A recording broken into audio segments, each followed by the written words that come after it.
그 슬로건이었는데 그게 아파트 탑에 크게 이렇게 아파트에 이렇게 써 있었어요. 80년대 그때 저가 막 여성학 막 시작했을 때. 그때가 이제 우리는 그만큼 그거 뒤따라간 거죠. 80년대.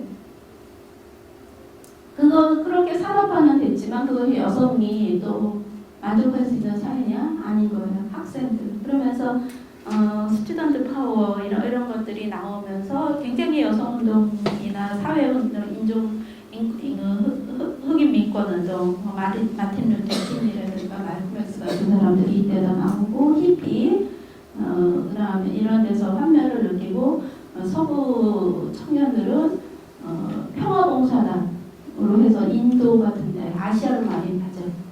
그래서 이게 이제 지금 현재 요가 같은 것들이 서구에 굉장히 많이 퍼지게 된 것. 그러니까 기독교 교회 가는 사람은 없어요. 근데 요가 인구가 아마 거기서 1위거든요. 이런 것들이 퍼지게 된 게 이제 이미 60년대부터 나오는 거죠. 그러면서 이제 이런데 사회운동을 막 하게 되는데 이때 이제 사회운동을 하다 보면은 고갈되는 걸 느끼잖아요. 그죠? 이 고갈되는 거, 영적인 갈증. 그래서 자기를 치유하고 싶고 자기를 충만하게 하고 싶은 이런 욕구가 또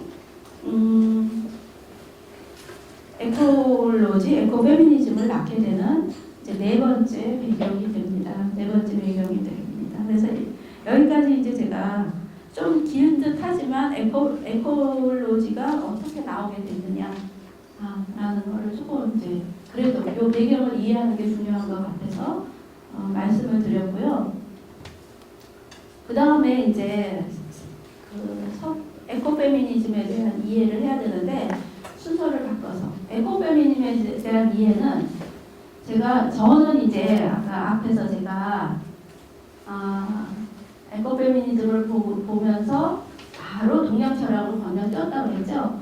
동양 철학에서 저는 에코페미니즘을 찾은 거거든요. 그래서 동양 철학을 이해한 다음에 서구 에코페미니즘 이해하면 훨씬 빨라요.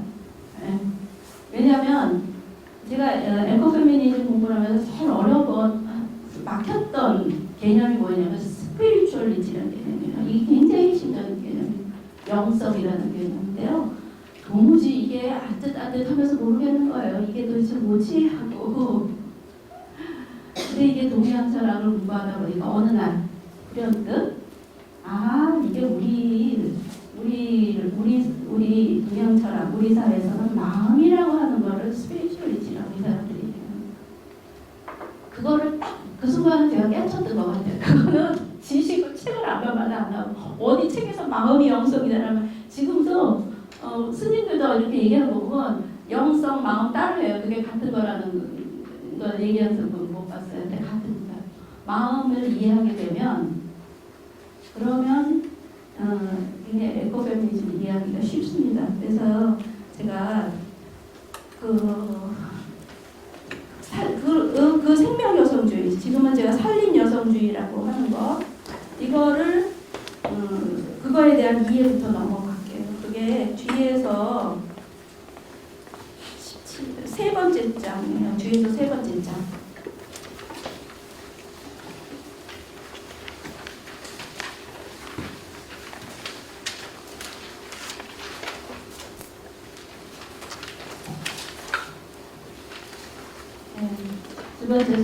세 번째 장 보면은 불교와 노장 철학에 기반하는 살림 여성. 이것도 제목이 틀렸네요. 불교와 노장 철학과 사실은 더 근본적인 건 여성의 경험이에요. 여성의 경험에 기반하는 살림 여성주의가 맞습니다. 첫 번째로 이 불교 노자 작자의 공통적인 존재론은 관계론적인 존재론입니다. 이게 이제 연기론이라고 하는데요.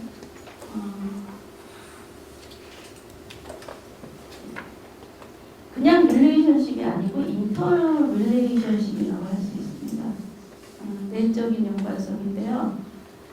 옛날에 왜 드라마에서 유명했던 나 속에 너 있고 너 속에 나 있다 이런 그 말이 있죠. 바로 그게 불교의 핵심적인 거고 그게 관계론적인 존재는 핵심이에요. 그 말이 그 얘기는 나는 너한테 의존해 있고 너는 나한테 의존해 있다.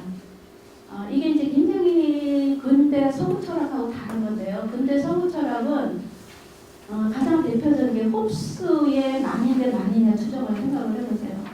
너와 나는 근본적으로 어떤 그 한정된 자원을 가지고 싸우는 존재예요. 경쟁하는 존재예요. 그죠?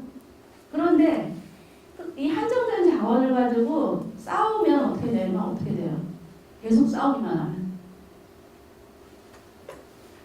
계속 싸우기만 하면.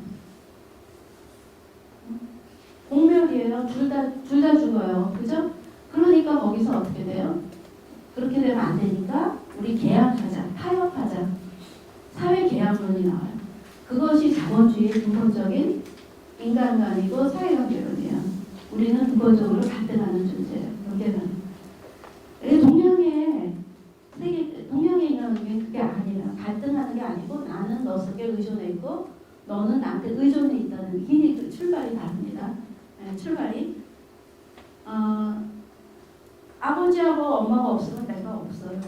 그 관계 속에서 나는 새로운 생명체가 생긴 거잖아요.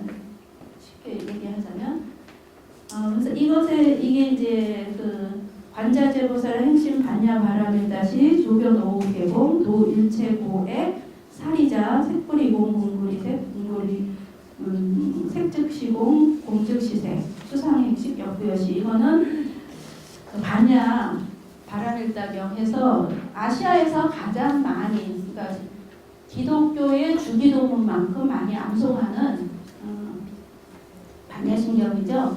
여기에 이제 불교의 세계관이 압축되어 있습니다. 그래서 조금 보면 관자재보살, 관음보살이 관자재 행심 반야바라밀다시 반야바라밀다 수행을 하고 있을 때 행하고 있을 때 조견 오온 기본 오온이 다 공한 것 실체가 없는 것을 보았고 도일체 고액 일체가 고액임을 알았고 그래서 사리자요 색불이공 공불이색 색이라는 건 물질로 이해하시면 됩니다. 물질 색 네. 모든 물질은 공한 것이다. 실체가 없는 거고 또 공불이색 또 이 공한 것이 또 색이기도 하다. 색즉시공 공즉시색 같은 얘기죠?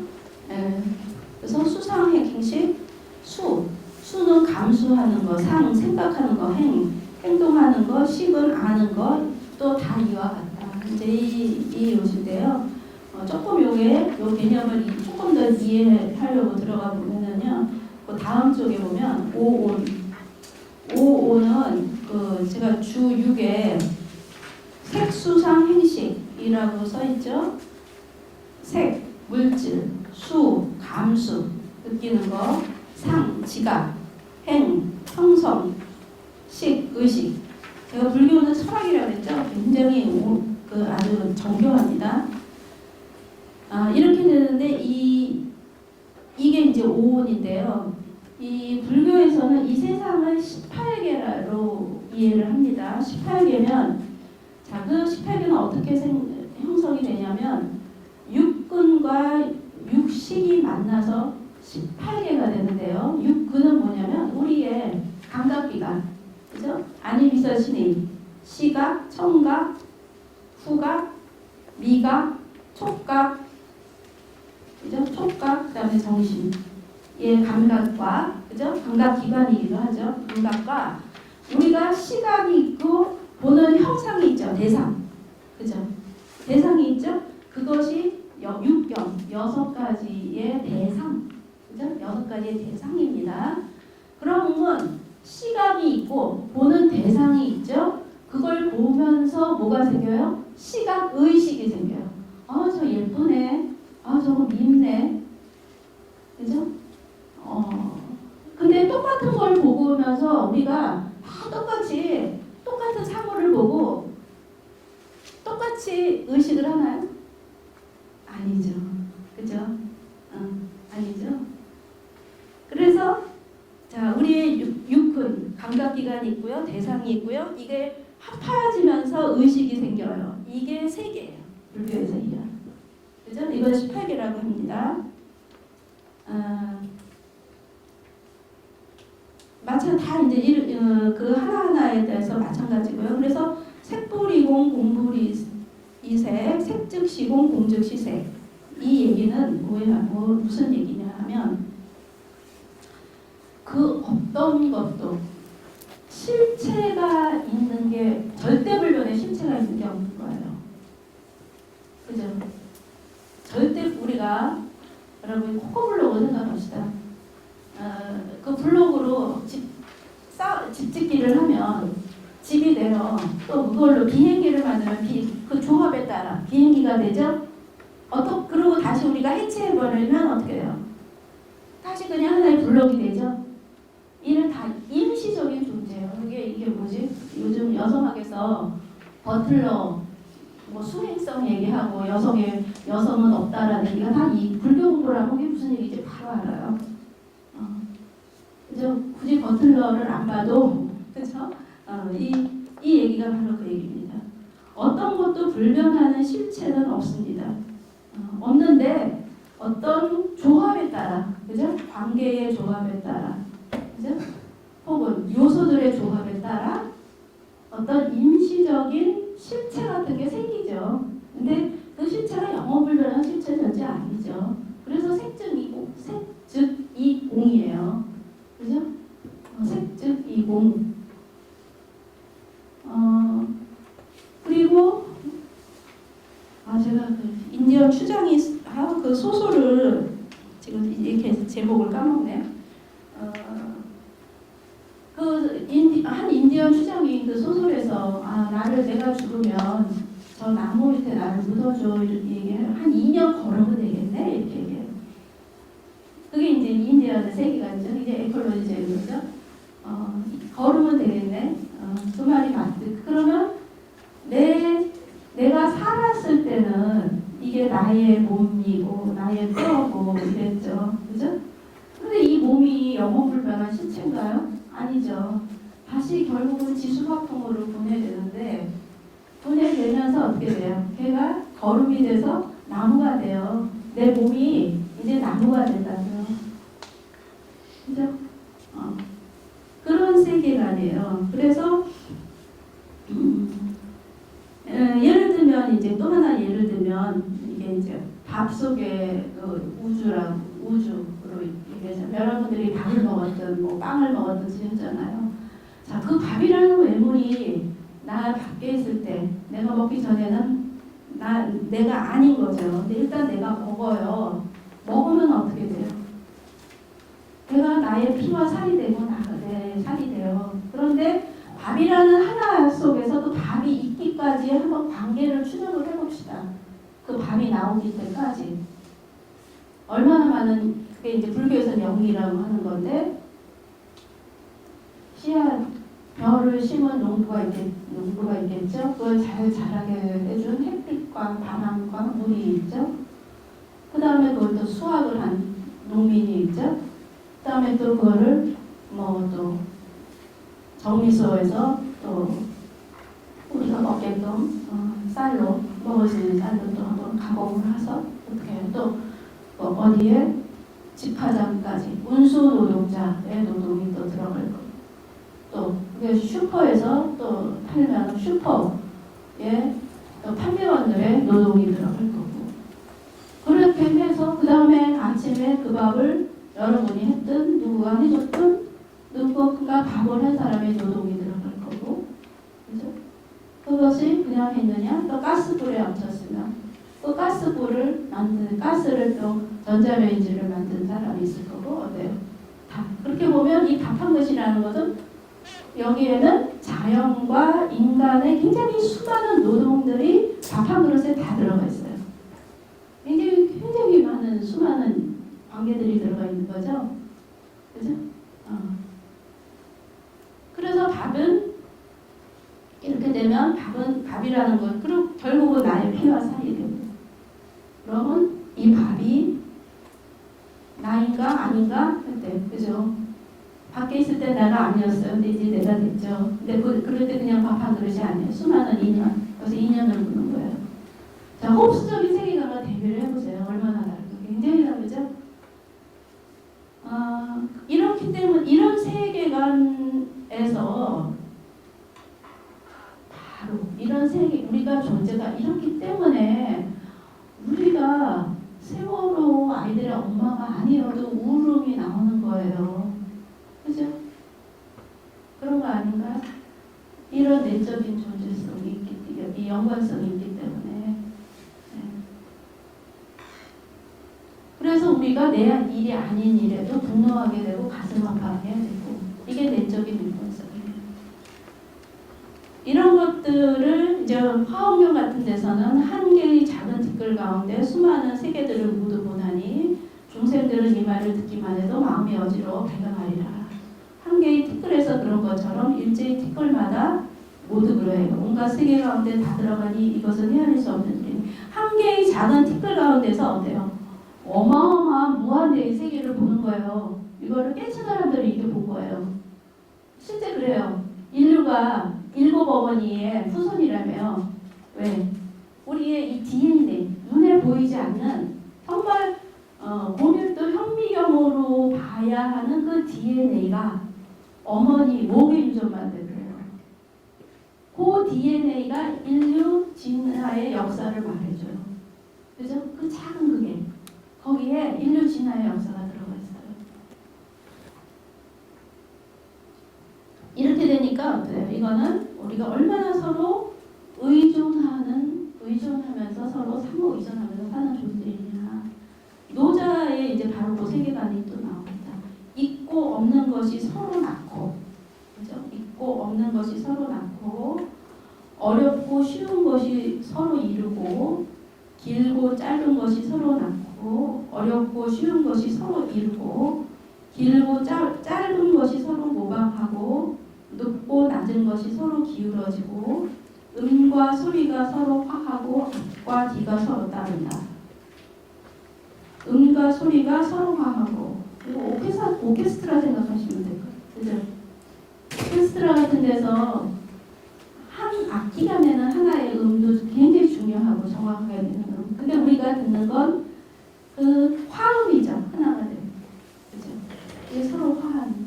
그죠? 서로 의존하면서 각자의 힘내기가 악기 하나하나가 내는 그 서로 어우러져서 내는 화음을 들어요.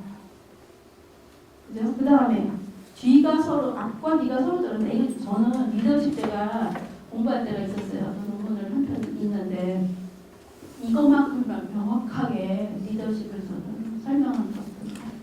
이게 이제 서구에서 이거 비슷하게 이런 게 파트너십. 그 다음에 조금 더 아직 우리나라에는 본격적으로 아마 소개 안 될 것 같아요. 스피리추얼 리더십이라는 게 이미 서양에서는 60년대부터 나와서 그냥 이론만이 아니고 현실에서도 굉장히 많이 적용되고 있더라고요. 근데 이제 리더십 론에서 제가 비슷하게 이것에 근접하게 본 거는 정치적인 건 아니지만 안철수 씨의 책이 그랬어요. 리더십으로서 비슷하게 여기에 가 있는 거였어요. 이 스피리추얼 리더십에서는 이 사람들의 그 리더십은 진짜 다르더라고요. 그 사장이 365일, 아마 주말은 아니겠죠? 주말을 빼고 자기 사원을 불러서 다 아침 식사를 같이 해요. 주중에는. 그러니까 사원의 소리를 직접 듣는 거 초대를 해서. 그 다음에 봉급 차이. 자기 회사의 최저임금과 CEO의 최저임금은 몇 배 이상 안 된다. 뭐 이런 규정을 실제 그걸 실행하는 기업들이 있어요. 예. 그 스피리추얼 리더십 이론과 실행이 꽤 축적되어 있더라고요. 그래서 제가 야, 서양이 굉장히 동양적이다 라는 생각을 보면서 했어요. 우리는 이 이론은 있죠. 이런 철학은 있는데 이렇게 실행을 못해요. 그래서 실행을 못하는데 오히려 서구에서 지배적이진 않지만 굉장히 의미 있는 실천을 벌써 몇십 년 동안 하고 있더라고요.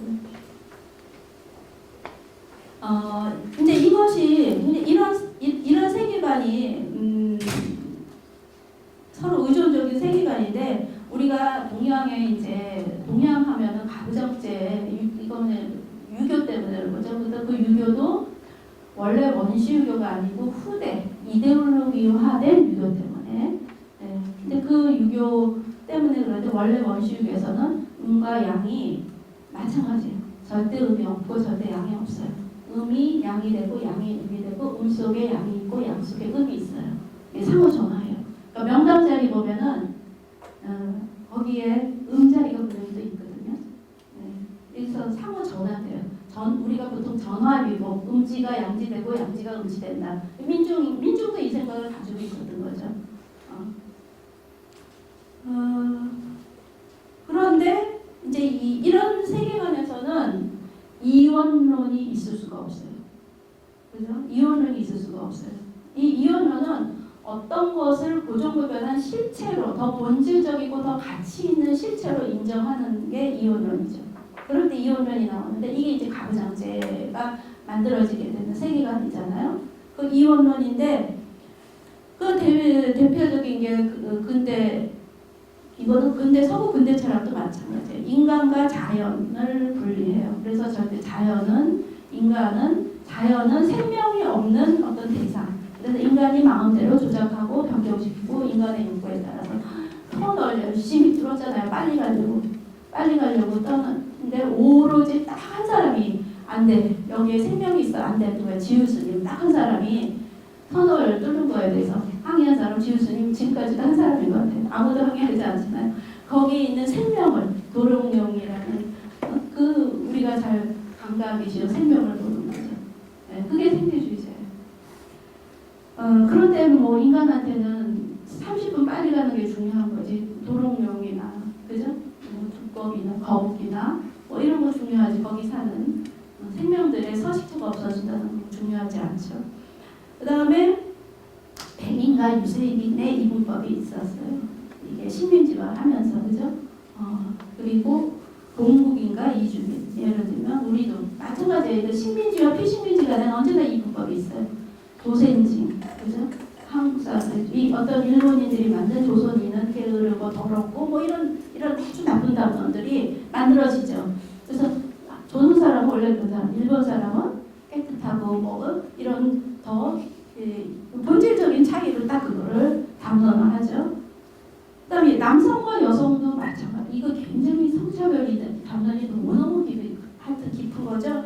이 담론이 이거는 최근에 제가 읽으려고 지금 사고 못 읽었던 게 진화론의 성차별주의 그 책을 제가 사서 지금 왜냐면 진화론이 이제 최근에 생물학에 가장 앞서가는 건데 제가 신문기사에서 진화론 학자들이 쓰는 걸 볼 때 좀 불편했어요. 왜냐하면 계속 이분법이에요. 진화론적으로 여성과 남성을 다르게 지금 계속 쓰더라고요. 그래서 이게 굉장히 전문적인 영역이라서 뭐라고 할 수는 없는데 이게 맞나 하는 의구심이 있는데 최근에 그 책이 나왔어요. 예, 그 진화론의 성차별주의에 대한 외국인 학자가 쓴 책이 지금 번역돼서 나왔거든요. 그래서 끊임없는 여성과 남성이 어떻게 다르다. 근데 이거는 서구 근대 철학자도 마찬가지예요. 루소 같으면 에밀은 굉장히 교육을 받아야 되고요. 그 다음에 소피, 에밀의 파트너는 교육을 받으면 피아노를 에밀은 칠 수 있어야 되지만 소피는 피아노를 치는 게 아니고 피아노를 듣고 좋다라고 느끼면 돼요. 여성은. 네. 근데 철학자도 똑같은 이분법이에요. 네. 헤겔, 여성은 굉장히 비이성적인 존재고요. 특히 임신 출산하면 더 그래서 절대 정치나 학문을 하면 안 돼요. 세상에 그런 대학자들도 똑같은 이론자들 있더라고요. 끊임없이 이게 생성이 됩니다. 이분법. 그럴 때는 타자는 전자가 하는 어떤 본질이나 가치를 못 가져요. 그죠? 그래서 열등한 존재고, 그래서 본질, 전자, 그 가치 있는 존재에 의해서 지배받아야 돼요. 그게 당연히 돼요. 이게 가부장제 철학의 기본이죠, 이 부분이. 네. 부자와 빈자. 마찬가지죠. 빈자는 가난한 게 그 가난한 이 마땅한 이유가 있는 거죠. 게으르거나 뭐 생활 방식이 뭐가 잘못됐거나 이런 식으로 설명을 하고요. 이제 이런 끊임없는 이유론들이 바로 만들어지는데 이게 이제 굉장히 반생태적인 사고들인 거죠. 그 다음에 이제 생태지의 두 번째 특징을 들려면 아까 얘기한 그 마을이 아니고 마음입니다. 마음, 영성 같은 얘기인데 이거는 불교에서는 불성이라고 하는 거고요. 기독교적으로 얘기하면 크리스천리티도 마찬가지일 거라고 보여요. 노자적으로 하면 도겠죠, 도. 그래서 이제 불교적으로 이해를 해보면 우리의 마음은 세 가지 차원이 있습니다. 일단 진흙탕 마음이 있습니다. 진흙탕은 막 진흙이 있어가지고 이게 막 뒤죽박, 그죠? 이게 안 보이죠? 그 안에 있는 게 아주 혼란스러운 마음. 이거를 이제 불교에서는 번뇌망상이라고 그러고 온갖 우리가 아까 이게 내가 보여지는 현상일 뿐이에요. 내가 봐도 그걸 절대 진리라고 생각하면 안 되거든요. 그죠? 보여지는 현상인데 이거를 어떤 자기가 가진 고정관념을 절대 진리라고 생각을 하게 되는 거예요. 그죠? 네. 이런 혼란스러운 마음, 이게 번뇌망상인 거죠. 진짜로 먹지도 못해서 빽빽한 게 팔뚝, 아름다운 게 아닌데, 그죠? 그걸 아름답다고 생각하면 나는 끊임없이 내가 사는 옷과 불화하고, 그죠? 늘 모델과 비교하면서 작은 키에 나한테 불만족스러워야 하고, 그죠? 뭐가 아름다운 거냐? 근데 그 누가 아름다움을 정의했는데, 그죠? 조선시대 때는 엉덩이가 큰 여자가, 펑퍼짐한 여자가 미인이었다고 그러잖아요. 이 시대마다 얼마나 미인의 기준이 바뀌는데. 그래서 이게 진흙탕 마음이고요. 그 다음에 한 단계 이제 올라간 마음이 이제 보통 겸정한 마음이라는데 이거는 뭐냐면 그러니까 일단은 막 진흙탕에 그 오물들이 가라앉아요. 근데 그 오물들이 밑바닥에 아직 있어요. 있어서 언제 다시 떠오를 수도 있습니다. 휘저으면 다시 떠오르잖아요. 근데 내가 일단은 뭐가 문제고 내가 이게 바로 이제 사회학적으로 하면 이제 제대로 된 성찰이죠. 성찰을 할 수 있는 단계. 나는 사회학 하면서요. 어려웠을 때 내가 박사과정 하면서 포스트 모더니즘 하면서 그 결론이 뭐냐면 성찰하라고 그러는데 도대체 성찰이 뭔데 굉장히 까맣겠어요. 어떻게 하는 게 성찰인데 비판하고도 다른 거예요. 비판은 왜 뭐를 내가 비판하는 거거든요. 근데 성찰은 나 안으로 비판을 하는 거란 말이에요. 그죠? 근데 그것에 대한 명확한 성찰의 개념이 불교에서 발견했어요. 나의 번뇌망상을 내가 볼 수 있을 때. 그죠?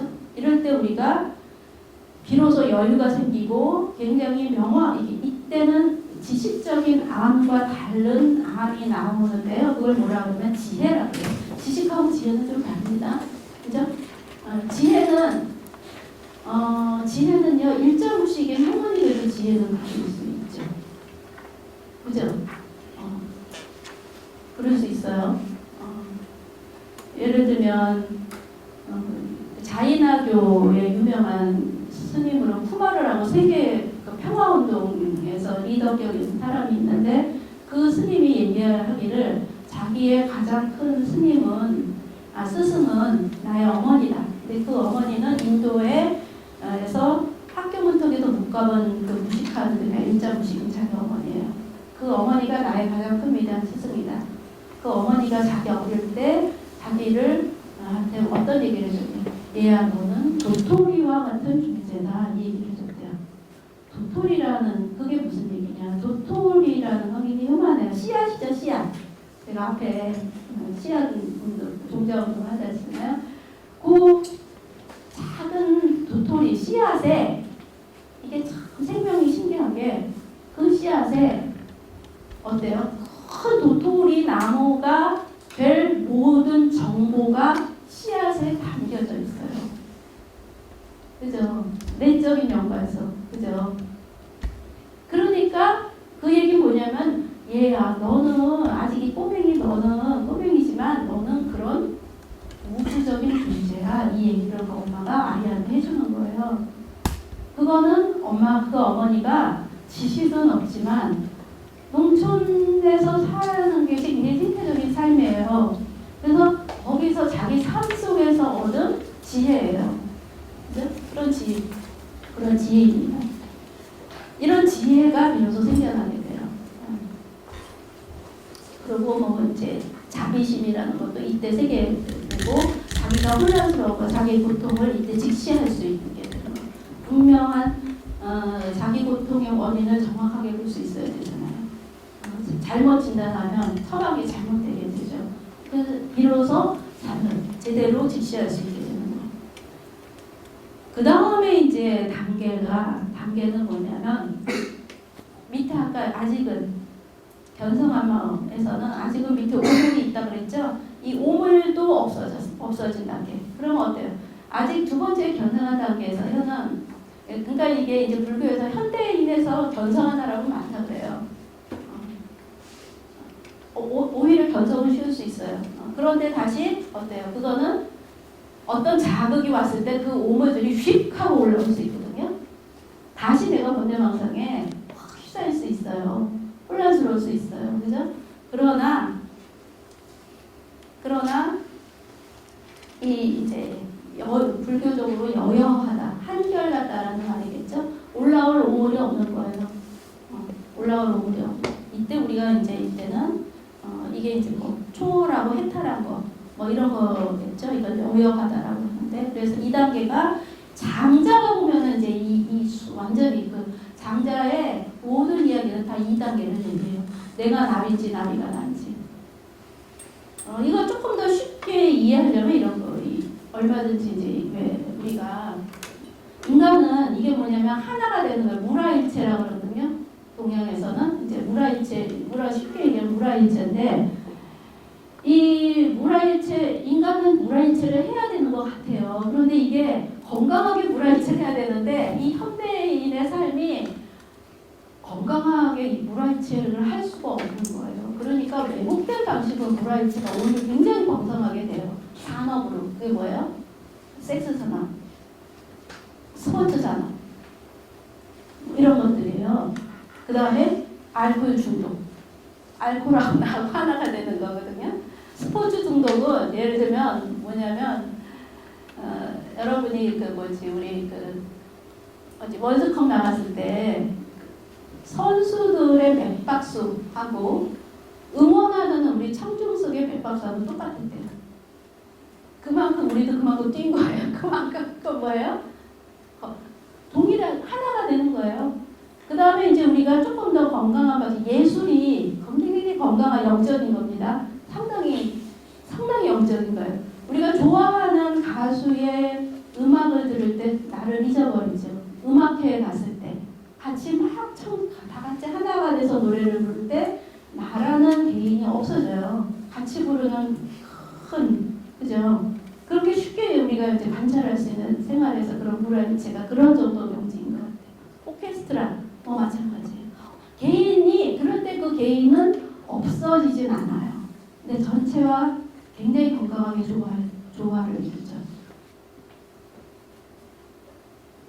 그래서 이경지가 장자가 말하는 내가 나비인지 나비가 나인지, 그죠? 자연과 하나가 되는 거거든요.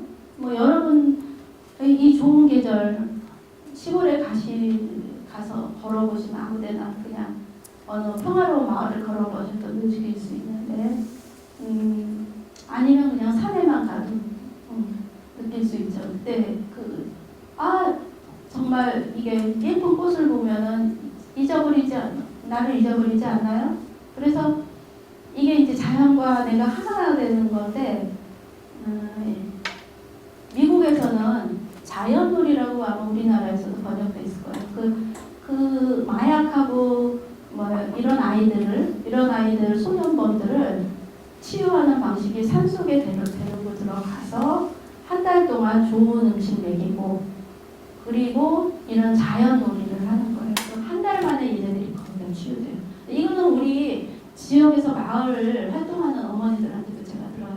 거기서 이제 어려운 애들을 데리고, 얘네들이 얼마나 분노가 차 있어요.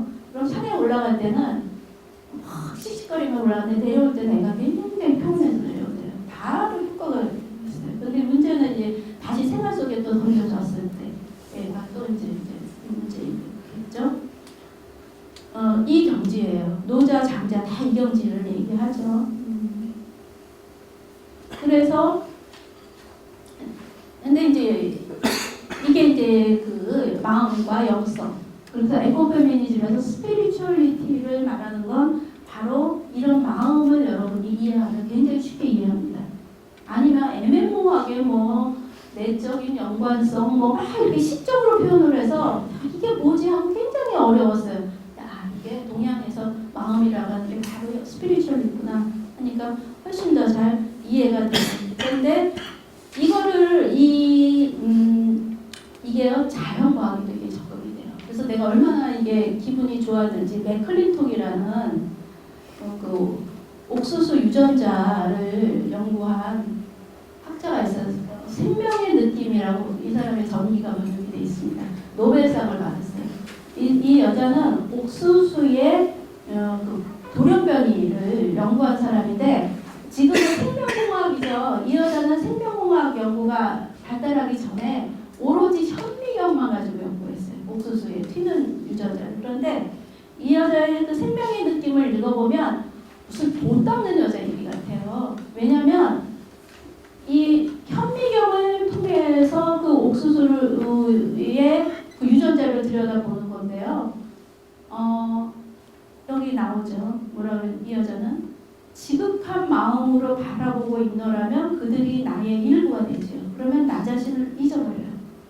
그래요. 그게 중요해요. 나 자신을 완전히 잊어버리는 거 말이에요. 거기에는 더 이상 내가 없어요.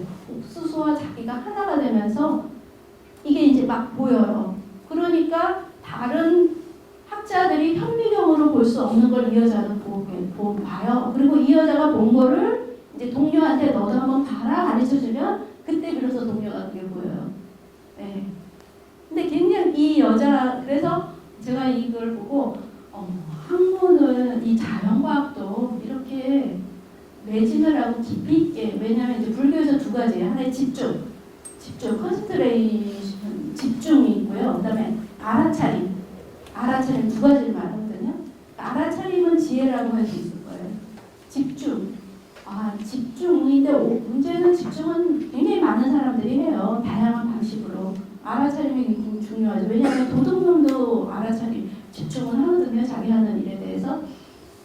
근데 그 방향, 내가 뭘 하고 있느냐 하고 알아차리는 걸 못하는 거죠. 그죠? 이게 내 인생을 망치는 거다. 라고 알아차리는 걸 못하는 거란 말이에요. 그런데 이 맥클린톡처럼 이렇게 학문에 집중을 할 때 이런 거의 선을 하는 경지에 도달을 하는구나. 자연과학조차도. 생명공학에서는 이게 안 되고 생명공학은 이제 요즘 다 이걸 유전자를 빼고 다시 집어넣고 이게 분석적이죠. 분석하는 거기서는 이제 이것도 그래서 제가 여성적 과학, 남성적 과학을 얘기할 수 있을까? 자연과학을? 근데 맥클린톡을 보면 그런 말을 할 수 있을 거라는 생각도 들게 됩니다. 이런 이제 과학에서도 이런 걸 찾아볼 수 있고요. 이제 이런 이제 세계관을 가지게 되면 어떻게 되겠어요? 만물이 뭐로 보이냐? 대상이 아니고 굉장히 아주 귀한 생명으로 보여요. 그죠? 그래서 걸을 때도 아스팔트 세상에 이 척박한데 어쩌면 너는 이렇게 예쁜 꽃을 피우게 되니? 이렇게 보게 돼요. 이렇게 하면서 눈길 한번 주고 가게 돼요. 그래서 감옥에서도 황대건 씨가 그 감옥에서도 얼마나 척박한 환경에서도 거기에 나는 그 담벼락 밑에 나는 잡초를 보면서 자기가 그 책을 쓰면서 그죠? 생태적인 삶을 살고 나올 수 있는 거예요. 그 눈이 있을 때, 그죠? 그래서 모든 존재를 생명으로 보게 되는 거. 이게 이제 불성의 높은 단계인 거죠. 그래서 이제 금강경에는 인본주의가 아닙니다. 서구는 인본주의예요. 아직 에코페미니즘은 인본주의를 버리는 건 아니죠. 포월, 그래서 제가 포함하면서 넘어선다, 초월. 그래서 초월이 버리는 게 절대 아니에요. 포괄한다라고 제가 표현을 했는데 인간관계를 인간을 버리는 게 아니고 쌓아안으면서 더 넘어서서 온 자연, 온 생명, 모든 것을 자연으로 포용하게 돼요. 여기까지가 멀었어요. 이제 여전히 우리는 인본주의예요. 모든 정책이 여기까지는 안 갔어요. 그런데 아직 멀었다. 우리가 좀 더 파이를 키운 다음에 그 다음에 우리가 좀 더 이런 자연까지 껴안는 이런 넓은 생태주의 상생하는 이런 세계관으로 갈 수 있을 거다. 그럴까요? 그럴까요? 자, 금강경에는 무슨 일, 알생, 습생